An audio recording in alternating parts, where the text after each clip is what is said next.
72-ci sualın cavabına baxaq. Müəyyən kodlaşdırma sistemində hər bir simvol 16 bit yer tutur. Demək, bizim bir simvolumuz 16 bitdir. Bu sistemlə kodlaşdırılmış informasiya 4 səhifədən ibarətdir.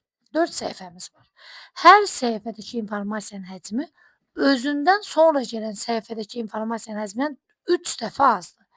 Demək, bizim 4 səhifəmiz varsa, birinci x-dir, sonra 3x-dir, 9x-dir və 27x-dir. Fikir verək, 4 səhifə oldu, oldu. Və deyir axı, özündən sonra gələndən əvvəlki 3 dəfə azdır. Və elə elədi x, 3x, 9x, 27x. Və deyir, məlumatın ümumi həcmi 6400 baytdır. Ümumi həcmimiz də budur.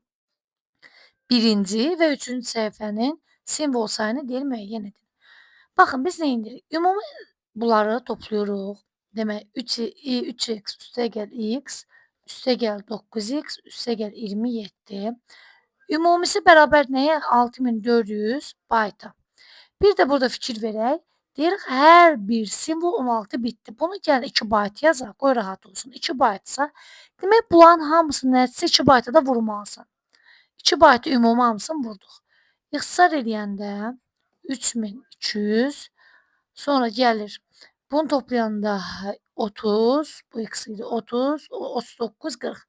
40x də bərabərdir 3200-ə. X də bərabərdir 80.